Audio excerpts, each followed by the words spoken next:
Welcome to a special edition of the Empowered Learning Podcast as part of our 2026 Wealth Reset series, where we're sitting down with powerful voices who are reshaping the way we think about money, mindset, and mission.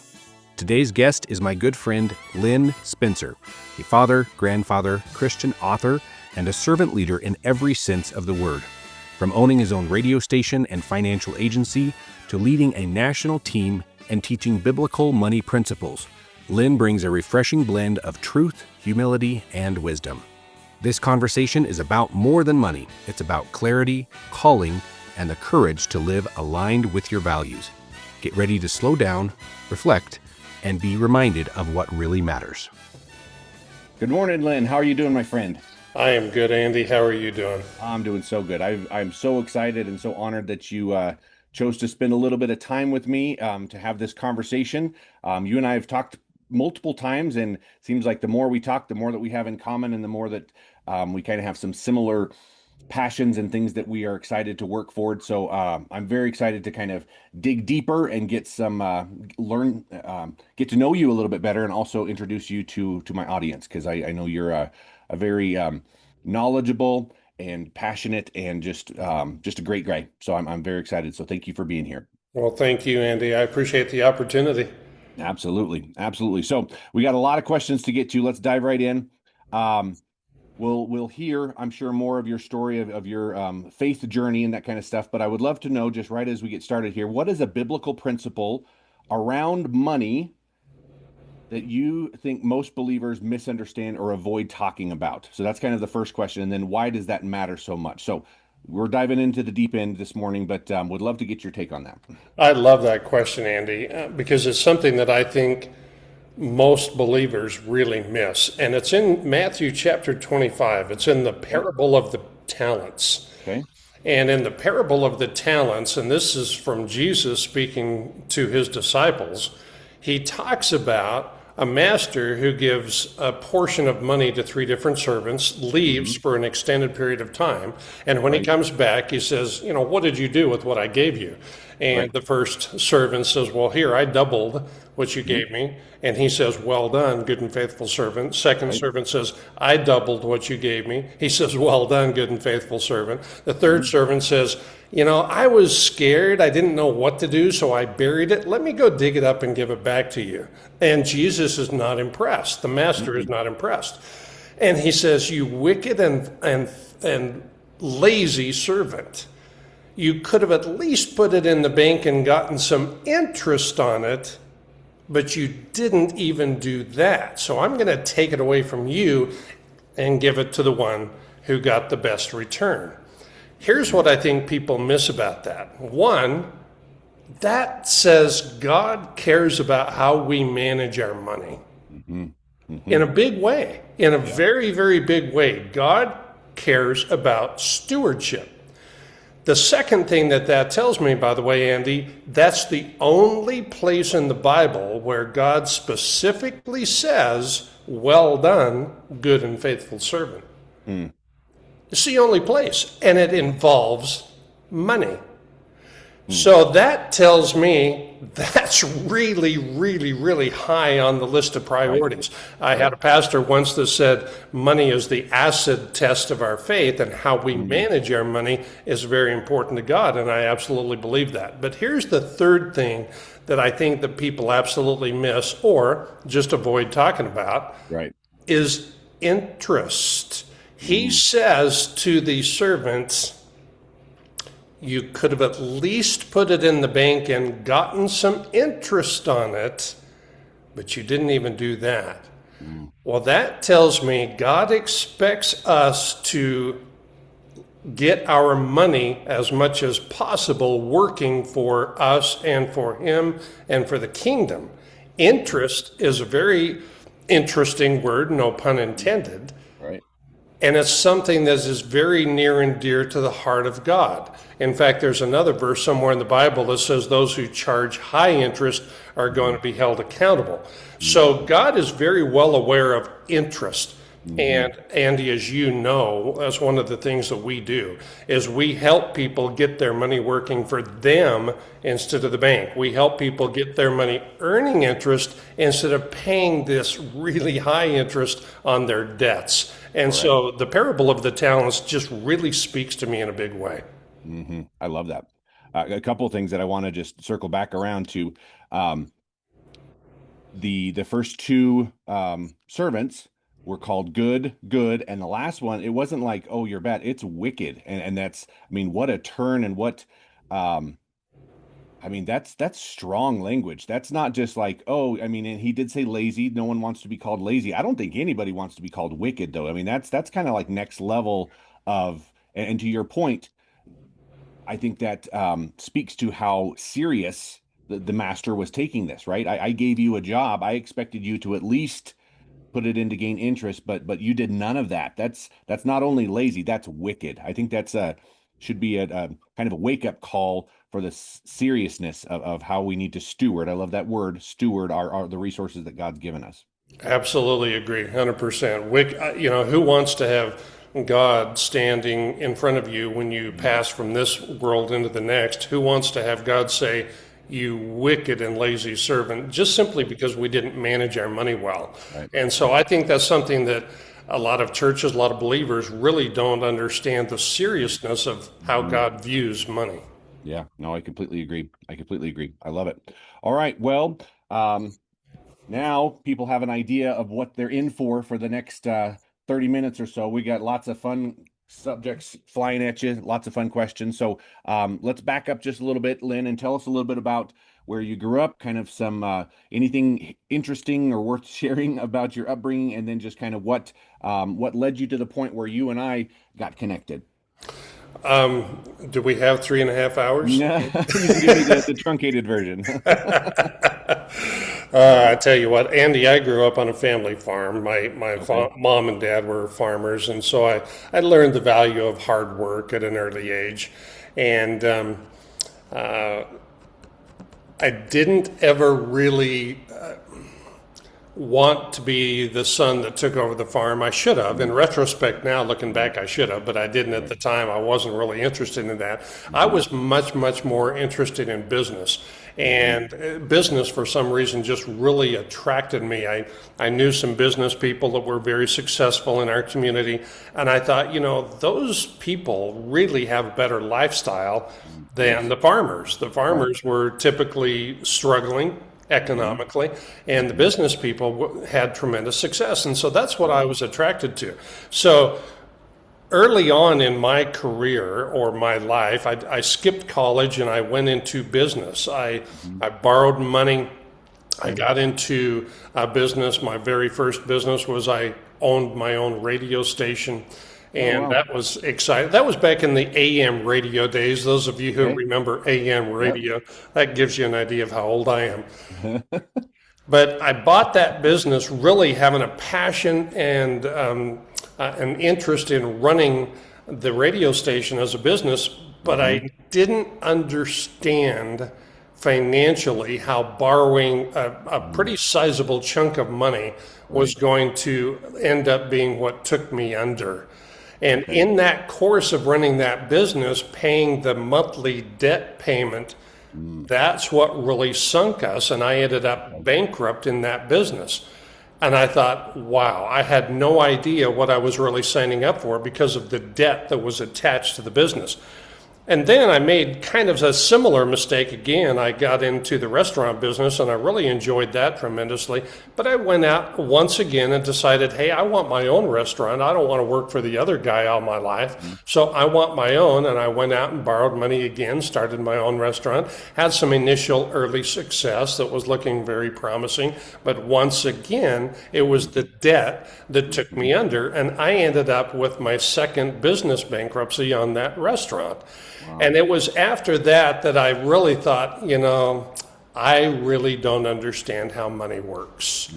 I don't understand the gravity, and I don't understand how to really make money work for me instead of working for the bank or the lender. And that's what really sparked that interest. And for a while, I went into driving truck and I was a long haul truck driver. But I got back out of that when I found out about United Financial Freedom. United Financial Freedom was a way that I could not only be in business, but I could help people understand on a deep level how money works and how to get money working for them instead of the bank, and save literally tens of thousands, if not hundreds of thousands of dollars of interest. So it was kind of that path that led me to United Financial Freedom. And I just ate it up with a spoon. I mean, we just got so passionate about helping people and helping them save a lot of money, helping people go from, facing 30 years on a mortgage, 20 years on student loans, forever on credit card debt, because those never really pay off if you understand how they work, unless you're really diligent with credit cards. We went to helping people get paid off completely on everything in as little as 7 to 9 years, and saving hundreds of thousands of dollars in interest. So that's where my heart is I really love helping people, and I love this business because it's more than anything, it's educational and helping people understand how money really works. And if I can help people avoid bankruptcy and avoid some of the things that I went through that were not pleasant, then I feel like I've been successful. Yeah. Yeah. No, I love it. And I think your aha moment with United Financial Freedom was similar to mine. Obviously, we all come from different angles as far as what our background was, and what, hard life lessons we learned to the point where we get to that desperation point of like, we've got to do something different.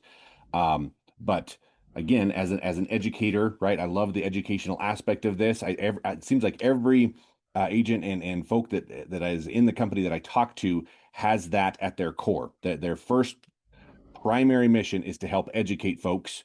And then in the process of educating them, we are opening the eyes, removing the blinders, as it were, to really some truths, some hard truths that banks and lenders do not want you to know.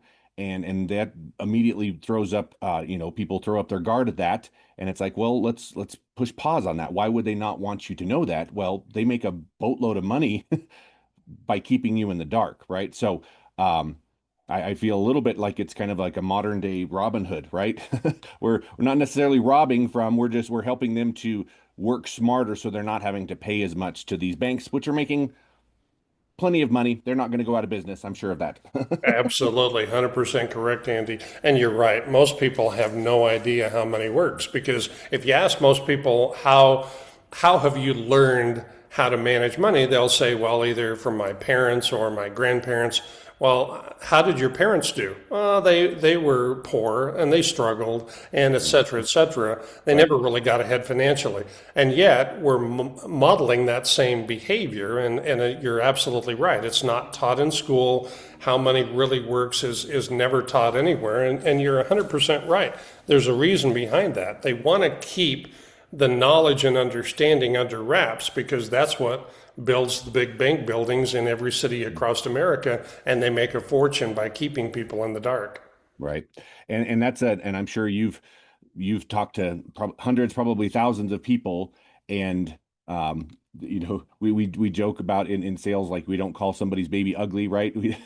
Right. But the reality of the fact is that again, kind of a hard truth is that, okay, so you mentioned that you learned your money acumen from your parents or from your grandparents. That's great. I'm sure they did the best that they could.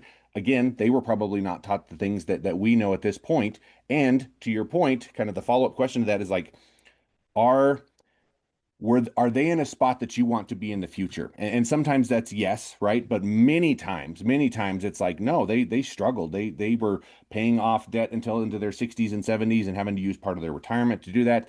So it's like, okay, I'm sorry for them, but like, do you want to follow the same path of somebody that maybe didn't have it all figured out and struggled? Or do we want to open our minds to the possibility that there is a better way that can help you pay things off substantially faster, save tens to hundreds of thousands of dollars? And I think that's the question, right? Are you open to the possibility of doing this a different route, even if mom and dad or grandma and grandpa did not show you that way. And that's a hard question. I'd love to get your take on the best way to kind of broach that with folks, because people like to think that they know everything, and I'm probably included in that. They do, and it's a difficult subject to approach because finances, as you well know, Andy, are very private for most people. right. They're very hesitant to talk about their financial situation. A lot of people will literally drown before they'll raise a hand and say, "Hey, I need some help." And that's unfortunate. That's really sad because we can help them. But Right. I tell you, my favorite way to approach it is Albert Einstein had a famous saying that said, the definition of insanity is doing the same thing over and over again and expecting different results. Well, that quote really speaks to me because that's exactly what I did in my businesses. I did the same thing over and over again and expected different results. Well, duh. Once I learned how money really works, there you go. I love that. I love that you pulled that up. It's crazy not to take the time to learn, the time to grow, the time to understand, and the time to educate, because that time that you invest in learning what you need to learn to get out of that trap is so worth it. And as adults, we really need to convey the fact that, people will look at what we offer and they'll give us maybe 5 or 10 minutes. If we don't say the exact right things at the exact right time, they think in their mind, just like you stated, oh, I'm good. I know what I'm doing. They're really not. It's just kind of a brush off, and they don't want to talk about it. They want to avoid it. But if they would take the time to learn, all of a sudden their world, their future, their family's future would change dramatically if they would just take the time to see what we have and why it works and why it's better. No, I love that. And I'm sure you've drawn this parallel as well, is sharing this mission and this passion that we have to help people, help America get out of debt. I don't want to say it's equal to, but there are some similarities between sharing your faith and sharing this mission. It's something that we feel and know deep down in our heart and our soul, and we know that this could help people, and then we offer this up to them, right? And I know a lot of folks in the headquarters talk about the fact that you are not the message, you are the messenger. Again, very similar to faith, right? It's not my job to be and do the things. My job is to present the opportunity. Another saying that I just recently came into with a sales coach is, my job is to find the people that God wants me to help. And that is such a freeing, I don't know about you, like that is a freeing thought, right? It's not my job to make people believe or to do this like this. My job is to be the messenger, to find the people that God wants me to help, and then do my level best to be behind them, support them, help them be successful in that journey. Absolutely. I agree 100%. So let's kind of stick on this idea of how money really works. You talk about, how money really works. What is, and we might have already touched on it, but let me just ask the question directly here. What is the most dangerous lie that families have been told about money today? What's the most dangerous thing that they've been told? I love that question, Andy. I call it deception. Lie and deception, I suppose, are essentially the same thing.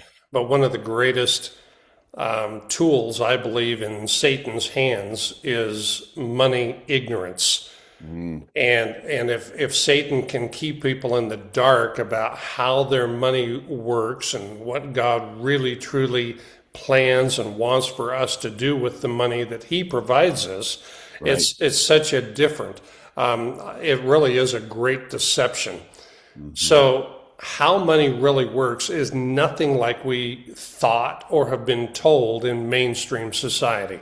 One of the first things that I learned when I decided, hey, I need to understand this. I've been business bankrupt twice. I'm tired of that path. I don't want to go down that path again. I need to understand this. One of the first things that this company taught me was there's a huge difference between APR, annual percentage rate on interest, and TIP, total interest percentage. Huge difference. And most people don't understand that if you're getting a car loan, truck loan, boat, RV, student loan, or mortgage, any amortized loan, the closing disclosure on that loan, the loan estimate closing disclosure, will actually state right on there, they legally have to put it on there, here's the APR and here's the total interest percentage or the tip. And they'll put it on different columns and here's what you're paying. What Right. people don't understand is APR, it says right on the closing disclosure, APR is not your interest rate. Right. Well, wait a minute, that's what you sold me, that's what you told me, that's what you advertised, and you're telling me that's not my interest rate? Yeah. Andy, most loan officers don't even know this. I've had conversations with loan officers at banks and car dealers, and they don't even know it, Right. Right. even though it's on there. And then you read and say, you read it a little closer, and it says maybe, and I'm going to use this as an example, may not be perfectly correct, but maybe the APR on your mortgage is 6%. And then on the total interest percent, it says this is what you're actually paying on your loan. It's 130.5% interest. Are you kidding me? I could go to Vegas and borrow hard money from a hard money lender cheaper than I could borrow it from the bank. Are you kidding me? I'm paying 130% interest on that loan. And people don't understand that until they really look at their closing documents, their loan disclosure, and look at their amortization schedule and calculate what are they really paying. Right. Andy, I'll share with you if I have time. If you don't mind, I'll share it. If you don't want it, you can cut it out. But I was praying and praying and praying when I started this journey, and I was in one of those positions financially where I was robbing from Peter to pay Paul and robbing from Paul to pay Peter. And I know a lot of people have experienced that. I'm not the only one. Right. And I was praying and praying and praying, and Lord, what am I doing wrong? Why am I just getting further and further and further ahead? Every month I'm making all these payments to the credit cards and the car and the mortgage, and I'm just getting further and further behind. And I'll never forget this. He literally, he spoke to me in my spirit and had me take out a piece of paper and make 3 columns. On the first column, I listed out each one of my debts, all of my credit cards, and the mortgage and the car loan, etc. So I list my debts on the first column. On the second column, I list how much I'm paying on that particular debt each month. So what are my monthly payment? And on the third and last column, he had me calculate on each one of them how much interest am I paying on that particular debt each month. In other words, how much of that monthly payment is going to interest. And then I'll never forget this. As I was praying and praying and listening to the Holy Spirit, he just said to me, now, Lynn, when you do that, and I did that exercise with my own debts at the time, he said, when you total up the interest that you're paying, tell me what you're getting for that. What is that getting you? What are you gaining by paying the banks and the lenders all of that interest?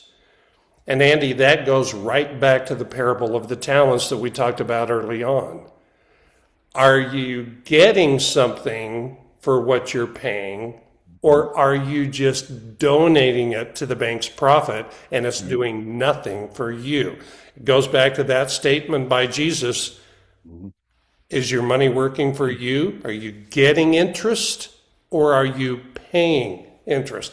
And when he had me go through that exercise, it shook me to my core, because at the time, and this was years and years ago, at the time when I did that exercise for my wife and I, it was close to $2,000. It was between $1,800 and $2,000 a month that we were paying in interest.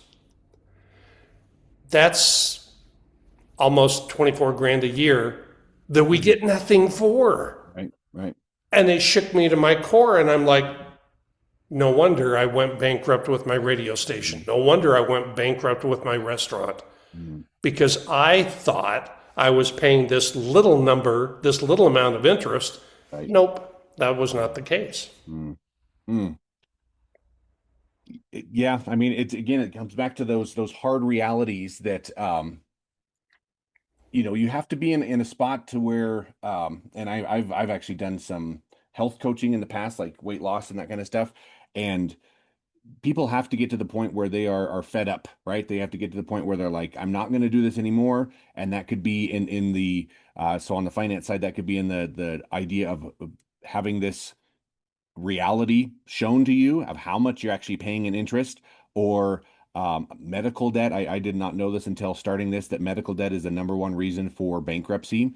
And again, if you're not properly protected through life insurance and the different things like that, there's thousands of ways that could kind of take you under. But you have to get to the point where, like, I'm not satisfied with this. I don't want to continue paying more to the bank than I am for my future. And I think that if people would, again, come to that point where, like, let's have a conversation. And again, a lot of this comes back to trust. And, I think you're good friends with Stephen Croft, brilliant guy. And he said something in one of the trainings a while ago of, everybody hears about know, like, and trust, right? You have to know, like, and trust. And that's great. The last one that he added, which I think is brilliant and even more important in this sensitive area of finances, is care. Do they know that you care about them?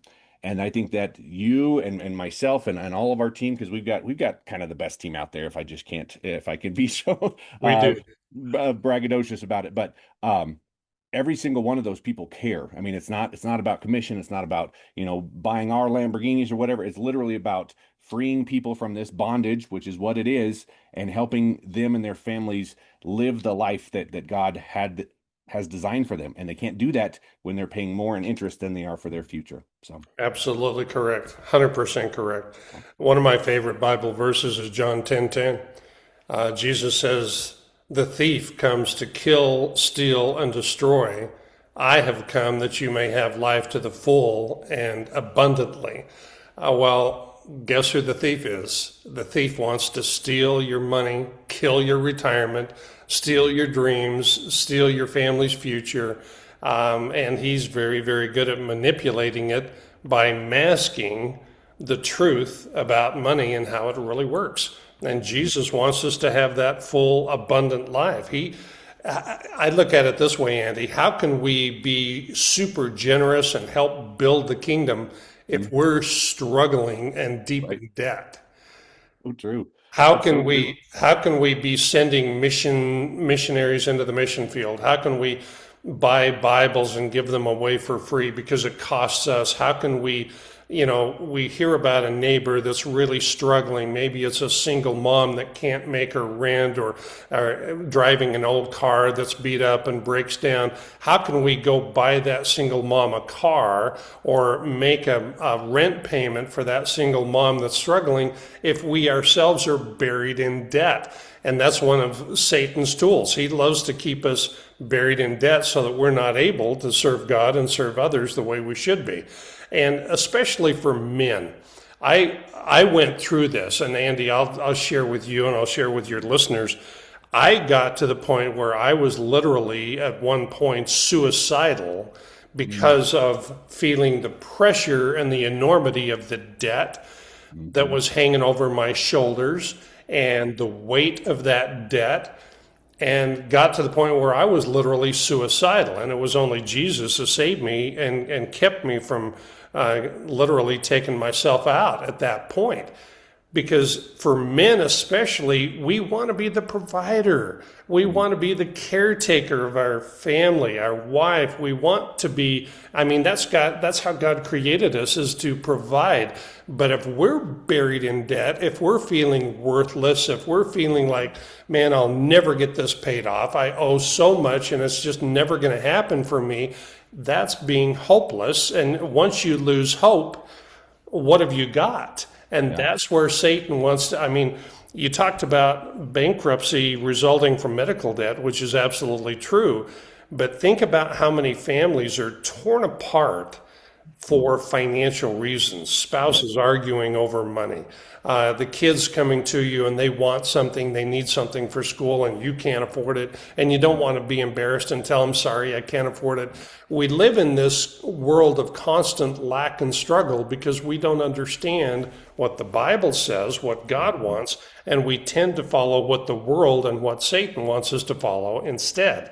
And so You uncovered a lot of hidden passion in me as we talk about this, I love Andy. it. Hope I'm not going too far, but that's why I love so much what we teach and how we teach it, is because we truly do care about others. We don't want others to go into that same trench or fall into the same pit that we've been in. We want to help and save them from that.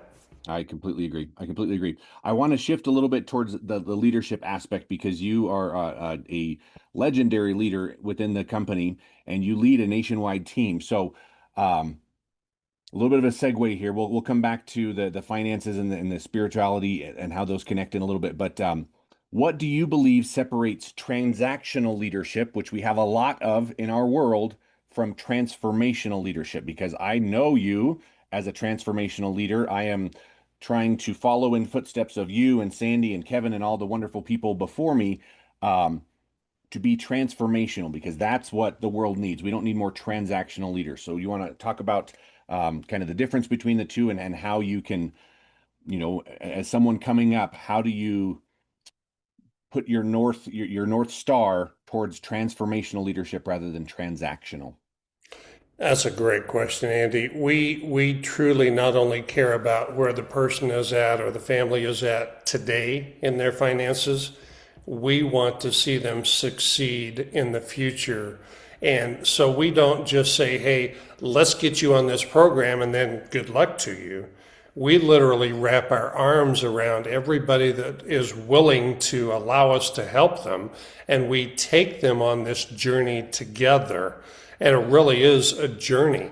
One of the things that I get incredibly passionate and excited about is when one of our clients reaches that point where they're now debt free, and they have a mortgage burning party. Man, what a beautiful thing to be completely debt free and burn the mortgage. And that's when we have a celebration. But it doesn't even stop there, because we still want them to be able to live out the biblical principle of leaving an inheritance to not just their children, but to their grandchildren. That's also a biblical principle. So we literally wrap our arms around our clients and walk with them through the journey. If they have any questions, need any help, we're there for them. Between us as agents and the company, we are there for them through the entire journey of their life, not just, hey, let's get you on this program and then good luck. We literally walk with them on the journey, because we've been where they are, and we want to get them where we know they can be.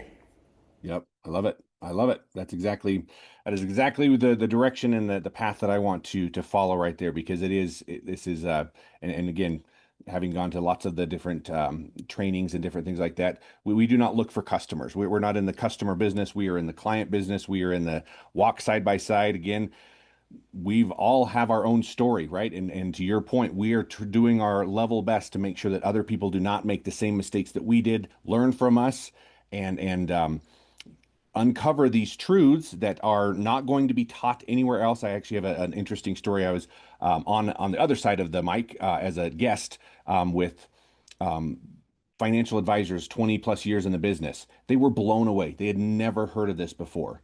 And I'm sure if I continue to, as I continue to talk to folks, this is not public knowledge, right? So it really is up to folks like you and me, and like the folks that are on the team that catch this vision and become passionate about that, and have this transformational heart where they're doing their best to save another person. We hear about the little starfish story, right? You can't save, you may not be able to save all of them, but that one starfish that you pick up on the beach and throw back in the ocean, that's kind of what we're doing, is one starfish at a time. Absolutely, 100%. And I was just looking at your notes, continue to build legacy wealth. Again, I'll go back to, how can we as believers really build the kingdom of God if we're struggling? There's a verse in second. Let me think about this for a minute. I believe it's 2 Corinthians 9:8-11, which talks about, God is providing us in abundance so that we can then be generous with others. And I'm paraphrasing there. But unless God is generous with us, there's no way to help others. Well, It's not even about God being generous with us as much as it is about being good stewards over what He does give us so that we can be generous with others. And there's a lot of scriptures and a lot of Bible teaching that talk about generous giving and the blessings and things that come with generous giving. Well, we've got to be willing to walk with people through that journey. It's not an instantaneous thing. People don't see it and just get it and it clicks. Oftentimes it takes them really time and energy and focus to learn and understand the principles of what we do. You know, velocity banking and infinite banking, those are principles that are incorporated into what we do in such a precise mathematical way that it basically makes it foolproof. But yet a lot of people have never heard of velocity banking. They've never heard of infinite banking. They don't even know what that means. And if you try and do it on your own, you're going to falter, you're going to fail, you're going to stumble. We don't want anybody to fail. We don't want anybody to have a bad experience. We want to walk with you through that transformational process and get you where you need to be. Because one thing we absolutely love, Andy, is referrals. So if we really truly change your financial future and the path that you're on, maybe you'll be kind enough to give us referrals and help others. Mm-hmm. Yep. I love it. I would love to shift here back to kind of the finance and spirituality. So kind of wrap up this section, and then we can I've got the three key questions that I want to get to as well. So for someone that's listening, and I'm sure there will be many of folks that kind of fit into this bucket. So they're listening, they feel like they have failed financially or spiritually. What is the message that you would have for them right now, Lynn? I love that question too, Andy. I have already shared that I was suicidal because I felt like such a failure. I felt like the biggest loser, the biggest failure on the planet. God took time to help me, to teach me, to connect me with this company, and I give Him all the praise, honor, and glory for that because I never would have known about them without Him connecting me with this company. And through that process, I've come to learn Jesus truly does care. And He's not sitting up there judging our faults and our failures and our mistakes. He's up there saying, hey, I'm knocking on the door and I want to help you. I want to rescue you. I want to turn that around. I want to have you live a debt-free life, the kind of life I designed you to live. But you need to be willing to learn and ask and pray and seek and go on this journey. You need to be willing to open your mind and your heart to what I have to offer. So the biggest thing I've learned is that Jesus really does love us. He cares tremendously. And I believe firmly in my heart and spirit, His greatest desire is to be able to say to us, one day, say to us, well done, good and faithful servant. Love that. I love that. Thank you so much for sharing that. That's a perfect kind of bow on this amazing gift that has been this conversation. I appreciate so much your heart and your wisdom on this. I think we could probably do this for another 2 hours, but we'll have to do this. We'll have to bring you back another time to kind of continue the conversation. But for the time being, let's go ahead and kind of wrap up with our three key questions. These are always a lot of fun for me just because everybody brings in such a unique perspective on this one. So, Lynn, who is a leader that you most admire and try to emulate? Jesus. There we go. Without hesitation, Jesus. He is so much more loving and patient and kind and understanding than I am. I just, I'm human just like anybody else, and I want to just shake people and rattle them and say, listen, you need this. Well, that's not how Jesus is. He's very loving and calm, and He just wants to help and love and teach. But I love Jesus. I just want to emulate and follow in His footsteps. I love it. As do we all, and need to. Wonderful. How about question number 2? What learning, I'm sure you continue to learn every year, but what's a learning that has most impacted you in this last year? That we can't have a big impact and make a lot of change in the world by ourselves. We need a team of like-minded individuals to truly lock arms with and walk with. And that team of being able to join arms and join hands and walk together on the same journey, helping others, is so amazingly important. I look at the statistics, Andy, and you've seen them. I mean, mortgage debt, credit card debt, student loan debt are all in the trillions of dollars now for this country, which literally, if you look at the average household debt for most Americans, it's in the hundreds of thousands of dollars for most American families. I cannot reach 78 million households. I don't have the capacity to do that. But by locking arms with a team of like-minded people who are willing to go share the message and be the messenger, we have a lot greater chance of success. So what I've learned most in the last year is the importance of teamwork. Yep, I love it. I agree. And anybody, just side note here, anybody that has caught the vision and the passion of this and wants to lock arms with us and take this message to Americans, reach out to me and I'm happy to have a conversation and see if that's a good fit. But if it resonates with you, I'm sure it's a good fit, and we can find some level of engagement that you are comfortable with. That again, to Lynn's point earlier, even if it's just a referral, right? If you've got a dear family friend or somebody that is struggling with debt, and you want better for them, connect them with me, and we can make sure that they are aware, right? Being the messenger of bringing that message to them, and then they have to make that decision of, are they ready to invest in their future? So love that.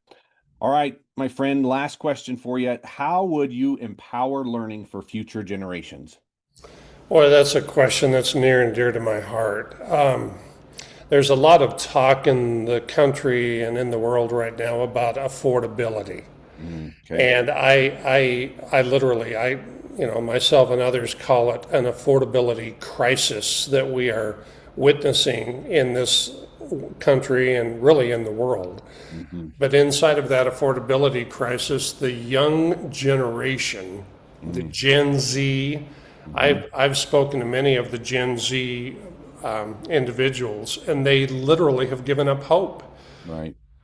In their mind and in their heart and their spirits, they really believe there's no way I'm ever going to be able to even buy a home, let alone own a home, because they've seen their parents struggle for 10, 20, 30, 40, 50 years, because what do people do? They refinance and refinance, and they keep kicking that 30-year can down the road.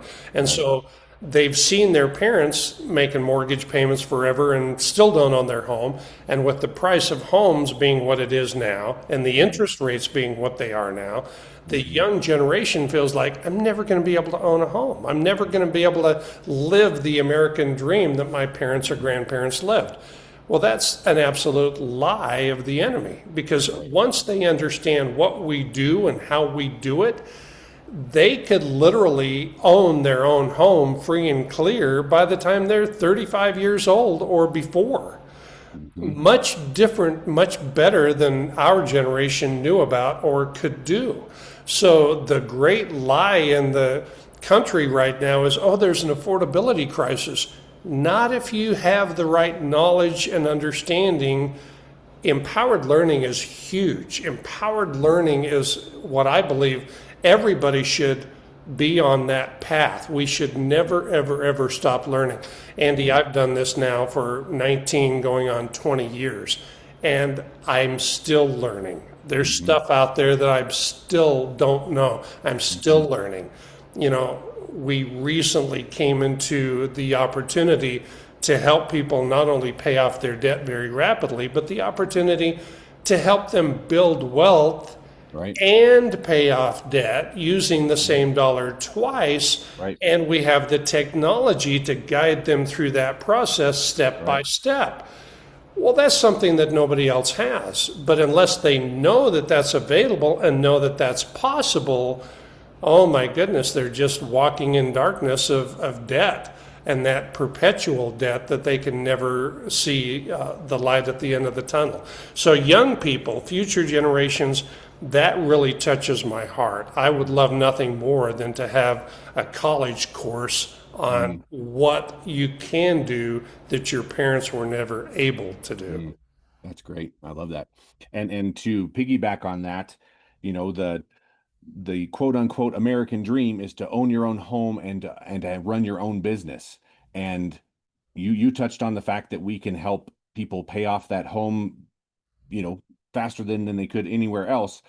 Also, if we mentioned this before, if you are passionate about helping people and this message resonates with you, we can also help you build a substantial business that is doing all of the things that we just talked about, helping people get out of debt, helping them build wealth at the same time, using the same dollar twice.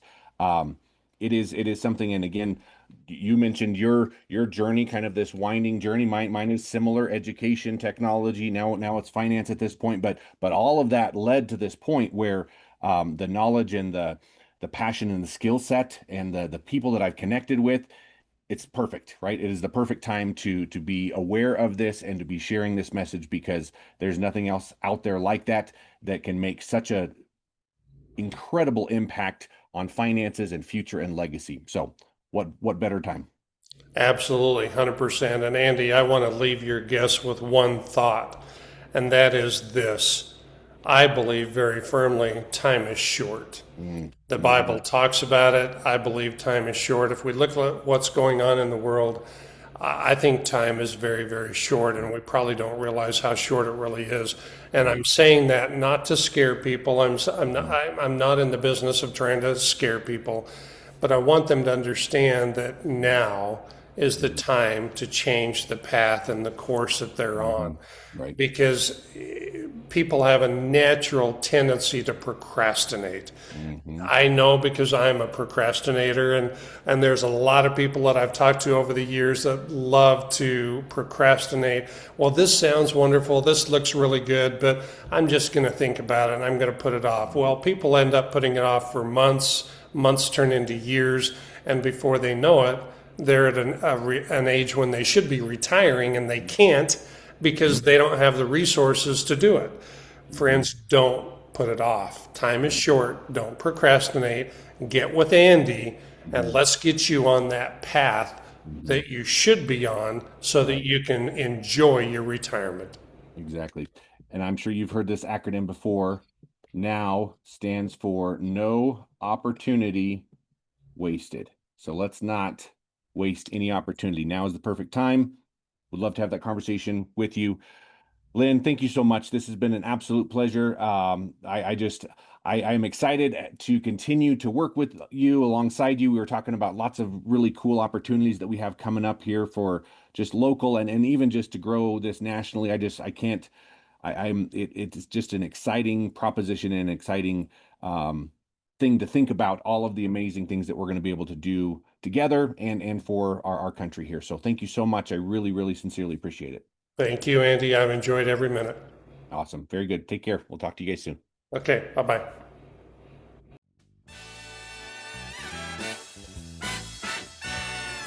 That wraps up another powerful conversation in our 2026 Wealth Reset series. A huge thank you to Lynn Spencer for pouring into us with honesty, faith, and wisdom. If something in this episode resonated about stewardship, family, or financial freedom, share it with someone who needs it. And if you haven't yet, make sure to go back and catch the other episodes in this special series. This isn't just another podcast. It's a movement to reset how we think, live, and lead in 2026 and beyond. Until next time, stay grounded, stay growing, and keep learning.